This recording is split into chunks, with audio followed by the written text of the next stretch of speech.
Vendeva, le podcast. Vincent, tu fais partie de l'aventure Vendeva depuis la création de la course. Tu es également coordonnateur de formation pour la Ligue de voile des Pays de la Loire. Le VA, c'est aussi l'occasion d'impliquer les jeunes en développant des projets avec eux. Comment fonctionnent ces projets ? Alors, les projets jeunes, c'est une idée qu'on a eue en 2018 pour aider à développer la pratique et puis faire du lien aussi avec le territoire. On s'est rapproché du lycée Tabarly, donc le lycée technique là, des Sables-d'Olonne en maintenance nautique. Donc on avait envie à travers le VAA, de proposer aux jeunes des projets pédagogiques et éventuellement de faire la course par la suite, quoi. Les projets qui touchent à quel domaine ? C'est la création des bateaux, les infrastructures, l'organisation, la pratique du sport en lui-même ? Alors dans un premier temps, les lycées les lycées du nautisme, là, ils sont spécialisés dans la construction de bateaux, la maintenance. Et puis ils avaient aussi une filière composite, comme à Nantes, le lycée Savaria. Et donc on les a sollicités aussi pour voir ce qu'ils pouvaient faire. Donc ils ont rénové des pirogues, ils ont réparé des petites parties de pirogues, et puis en chaudronnerie ils ont fabriqué des chariots de mise à l'eau. Comment les jeunes se sont-ils impliqués dans ces projets ? Alors, ils sont à fond à chaque fois. Ils s'investissent énormément dans tout ce qu'on propose.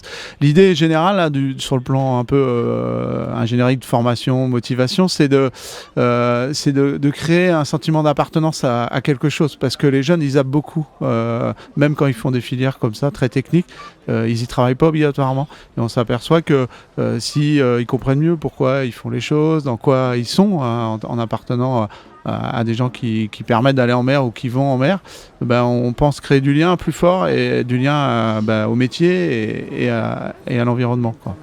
Oui, parce que le VA, c'est plus qu'un sport, c'est une philosophie de vie, ce sont des valeurs sur lesquelles vous appuyez. Le VA, déjà, c'est un sport d'équipe à 6, donc c'est un effort à 6 en rythme, donc c'est travailler ensemble pour faire avancer la pirogue. Donc ça, c'est quand même fort en termes de cohésion. Être ensemble à 6 régulièrement, c'est aussi un vrai défi.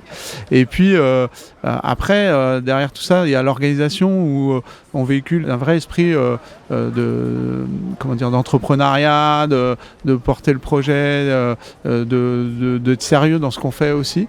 Et ça, on voulait vraiment se servir du support pour les valeurs qu'on a évoquées, et derrière véhiculer les valeurs humaines qui sont autour de l'organisation, être ensemble, accueillir, faire bien les choses, et puis faire en sorte que tout se passe bien et qu'on soit tous ensemble dans la barque ou dans la pirogue. Et comment est-ce qu'ils réagissent, ces jeunes, justement ? Ça marche ? Ouais. Effectivement, ils adhèrent. Là, cette année, on a des jeunes qui rament, mais on a aussi des jeunes qui sont là que pour aider. Et ils sont vraiment demandeurs. Et quels sont les projets à venir ? En termes de projets pédagogiques, il y a toujours eu envie de construire une pirogue entièrement. Construire des pagaies, ça c'est quelque chose qui est dans les cartons. Et puis après aussi qu'il y a plus d'équipes. Sur les 2 lycées qui travaillent avec nous, je pense qu'il n'y en aura pas plus, mais il y a la MFR Composite de Saint-Gilles qui s'y intéresse. Il y a d'autres lycées qui nous ont contactés sur la Loire-Atlantique. Donc on espère augmenter le nombre de participants, mais dans toujours cet esprit que ce soit un lien pour l'année scolaire aussi, quoi. Que ce soit pas que pour faire le défi sportif. Vendeva,